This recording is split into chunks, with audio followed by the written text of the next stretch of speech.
F1 75 Live was a landmark event where all 10 Formula 1 teams revealed their 2025 liveries officially for the first time at the London O2 Arena. We're not going to talk about the show itself though, we're going to talk about the liveries themselves, the thing that we actually came here to see, and I'm going to give my opinions as to whether these were good, bad, ugly, and anywhere in between, as I usually do with good old-fashioned grades. And I'll also be comparing them to the previous years as well. So let's dive in, guys. Let's go from the worst to first in last year's Constructors' Championship order, starting of course with Sauber. So Sauber revealed their last livery as Sauber for now at least, because next year they are going to be the Audi Formula 1 team. But something that is staying the same for this season is the stake sponsorship. That is the title sponsor and that is the dominant sponsor on this car. Now I will admit it does look better than last season's. Last season's weird kind of patterns between the black and the green didn't really suit very well at all. I feel like the shade of green this year is a little different as well. It does look a little better. I'd say overall this is a better livery than last year for Sauber, but it was a pretty low bar for them to hit in the first place. It is not a good combination. Green and black can work, but I just feel like this is just not really it, to be honest with you, when it comes to the colours of them.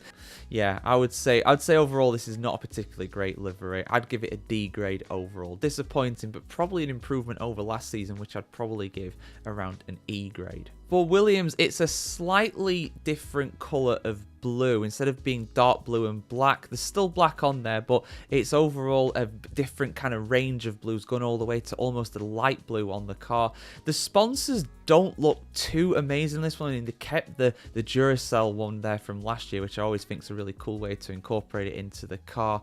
Overall, I'd say it's a pretty good livery. It's probably better than last season's overall, but it's not that breathtaking really. It's alright. I'll give it an average C grade. One of the biggest changes from last season is the Racing Bulls, and they've changed officially from being RB to the Racing Bulls, and with that they have a new livery, and this livery is stunning. Now I'm sure that Red Bull ran a Japanese Honda livery, a white car at some point in the past, and they've kind of incorporated that onto the Racing Bulls for this season, and it looks fantastic. It really does. The sponsors, you know, they're quite cluttered in places, of course, as you kind of expect, but at the end of the day they stand out very well, and the colours do go quite well together here as well. So honestly, this is one of the best liveries on the grid for this season. I've got to give it at least a B grade. I think it's really decent, this one, and it's a big change up from last season, so props to them for that. I'll be honest, I am really struggling to tell the difference between last season's Haas and this season's Haas. I think there's more white on this car compared to black than what there was last year in 2024. It is a Haas livery. It is what you kind of expect them. You know, it's alright. It'll do. It's not going to stand out on the grid, but then again, it never was really, if they're going to keep with their traditional colour scheme of white, red and black. So it's alright. I'll give it a C grade overall. Alpine seem to have abandoned most of the black that was on the car last year and gone for primarily a blue and pink two-tone colour scheme here. More blue than pink on this car. I don't know, there's something about it that just looks a bit off. That BW logo, it looks rather plastered on there. There's not really a kind of separation between that and the blue body of the car. Honestly, I've not really liked the Alpine for a long time now. I mean, there's nothing wrong with having a pink car or pink being on the car, but it just doesn't sit right on this car for me. And they've never really got it that right either. We've not seen a good looking Alpine since 2021, really, in my opinion, I'd say. So honestly, this is a bit disappointing. I'm going to give it a D grade overall. Aston Martin, now they've got a bit more black on the car this year than last year. The main colour still being green, of course, some white sections on there too.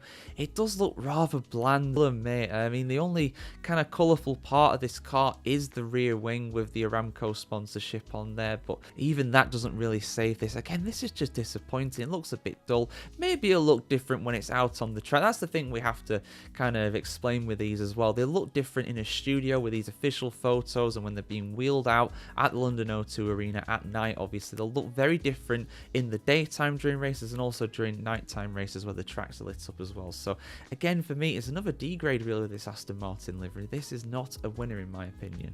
So Mercedes have kept with the same overall theme in terms of having the silver, the Patronus blue, and also black on the car. It looks like there's more black this year than there was last year, which I think is probably an improvement really over last year's car, but not enough really to warrant it being that amazing. Again, it might look different out on track, it might look better out on track, but for me, I'd say this is really average. It looks okay, it looks average, it looks alright. I'd give it a pass mark, I'd give it a C, but it's really hard to give me any more than that, to be honest with you. And it's a similar story with Red Bull too. Red Bull go for the same livery every single year. They are a mobile energy drink advertisement. That is, of course, what they do.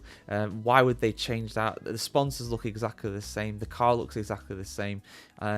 Yeah, the livery is exactly the same too. By the way, these are not the 2025 cars that they're being revealed on. It's just the livery reveal. So they will look different out on track again because they will be on a slightly different car. But for me, overall, it's got to be a C. It's what you expect, really, from Red Bull. But Ferrari, interesting here now. Ferrari have gone for a lot more white on the car this year. The HP sponsorship, the title sponsor for the team, very bold in places, particularly on near the back of the car and the rear wing as well. Honestly, it looks pretty good, I'd say. I mean, it doesn't look amazing. It's not Ferrari's best livery, really, in my opinion. A long way from it. I realise it's difficult with Ferrari because, you've got the same car pretty much every year. It's got to be just a red car. Unlike Red Bull, they do actually try and vary it up quite a bit. It's not their worst effort by any stretch. It's not their best either.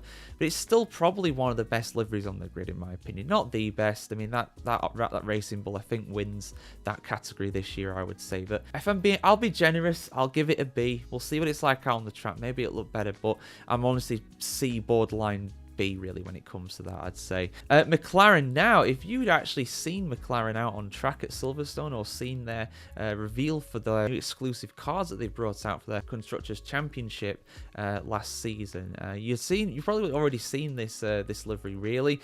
It looks pretty similar to last season. There's not much change here. Some of the MasterCard logos on the front wing do kind of give it a bit more colour. Again, this is a solid one. It's not McLaren's best. It's pretty good. It's not amazing. I'll give it a B grade overall, like Ferrari. But yeah, the highest grade I'm really giving is a B. I can't really give it an A. The Racing Bulls, again, maybe when I see it on track, I'll think it's an A. But honestly, there's not a lot really that's catching my eye with these livery reveals. It was cool to see him at that event for the first time. That's something cool that they've done, but overall, I'd say it's just kind of average, really. But the thing is, with these cars, it doesn't matter what they look like. If they race well, if they're good, if they're competitive, if they produce classic races, who cares what they look like? They'll become classics in their own time. But guys, what do you think? What is your favourite livery from this reveal in F1 75? What is your least favourite? Let us know your thoughts in the comments below. And of course, we'll see you soon for some much more content on the world of Formula 1 just like this. Guys, have a great day, have a great week. See you very soon.